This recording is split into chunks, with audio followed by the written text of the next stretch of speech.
Hello, everybody. Scott Golden here with the Golden Opportunities Coaching and Pro Wrestling Logic YouTube channels. Welcome to those of you who are new. Obviously, this is the Pro Wrestling Logic side of things.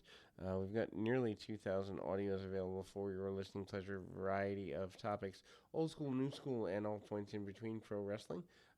This is the NWA Power results for the 28th of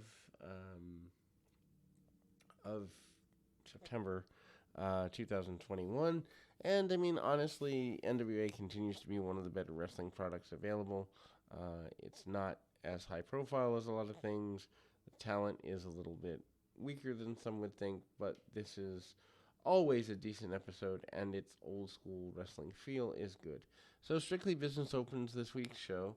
Tim Storm asks them about what happened with Melina and the world champion Trevor Murdoch. They challenge Storm to fight.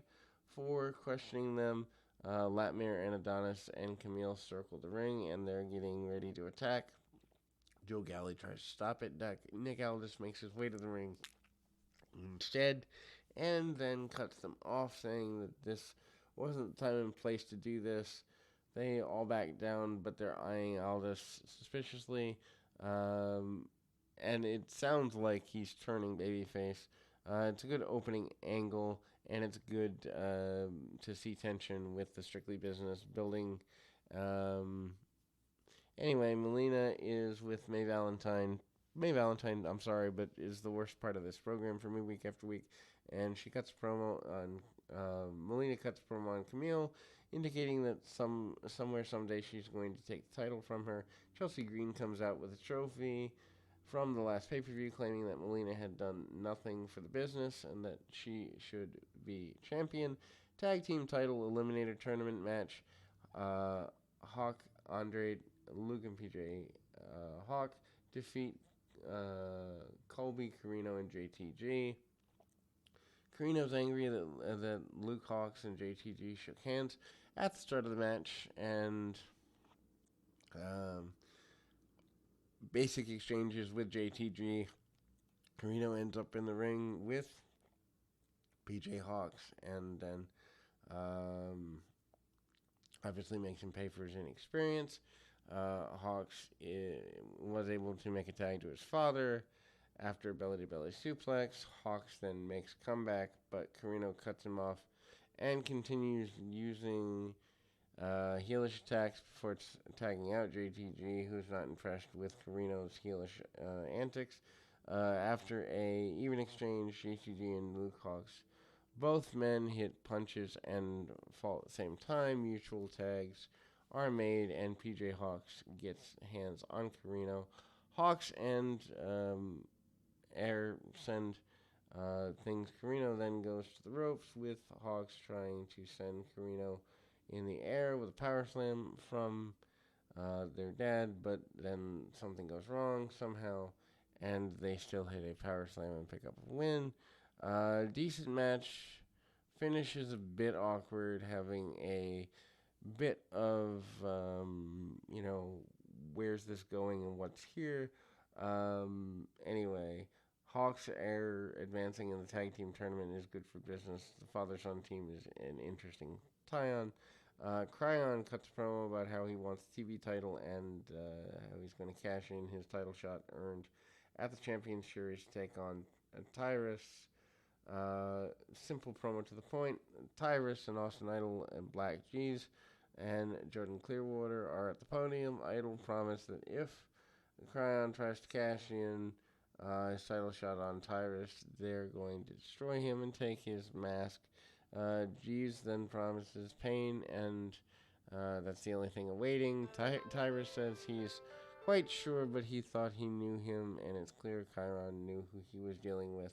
And I gotta grab my phone, so we'll be back in 2 shakes of a lamb's tail with more NWA action.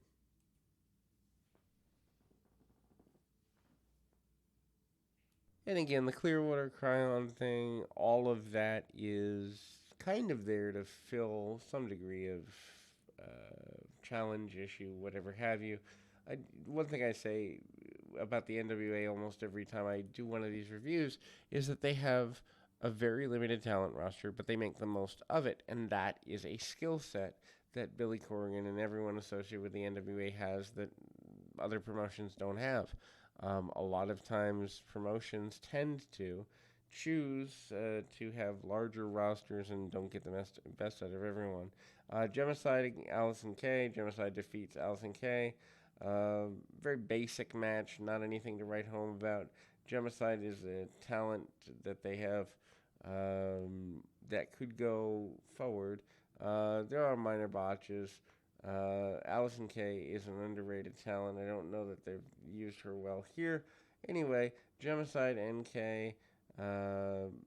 Gemicide does the dominance because of her extra power and all of that.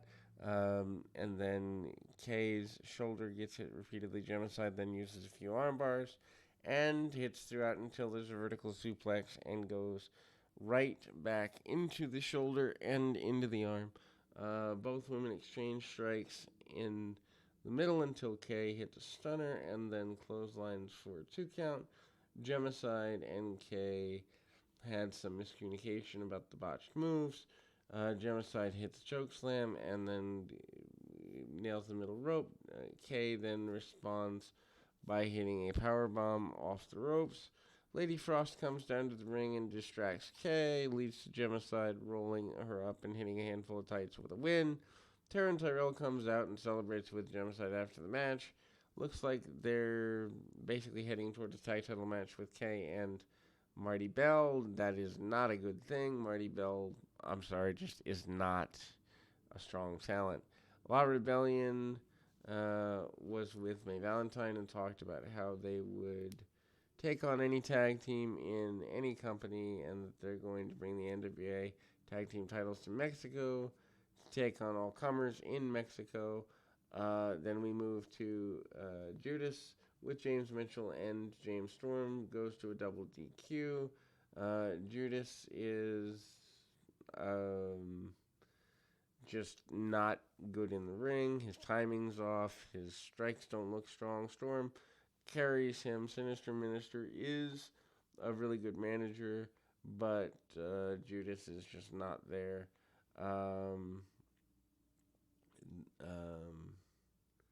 Anyway, Storm does some martial arts stuff. He gets a lockup, pops the crowd. Judas doesn't see the humor in any of this, punches Storm in the face, and then works him over in a corner. And both men exchanged punches in the corner, and then the referee throws the match out, and then it's just kind of goofy. Anyway, we go to the main event. Pope and NWA World Champ Trevor Murdoch defeats The End and Jeremiah Puckett and Crimson 3-way match. Hate 3-ways, always have, always will. Fast-paced match. It does serve to get the angle forward. So, I mean, it could have had a little more time. Starts with Murdoch and Puckett throwing Pyro to the outside of the ring. Murdoch then hits a crossbody on Puckett and gets a near fall. Murdoch starts selling his knee, tags Pope. Pope exchanges strikes with Puckett. Pyro then pulls Pope from the ring and throws him into the guardrail before mauling Puckett and manhandling him into the ring. Puckett then dodges a corner charge, and then Odinson crashes the ring post, and then Puckett turns around. Pope then hits the Elijah Experience on Puckett for the pinfall win. Jack Stane comes down to the ring post match and claims that he's going to challenge the injured Murdoch for the title at that moment. However, Crimson punched Dane in the face and prevents him from cashing in. Anyway, I don't know. That's it's there. If you like basic indie wrestling, this is that, and it can be good. Anyway, we'll be back in 2 Shakes of a Lamb's Tail with more action.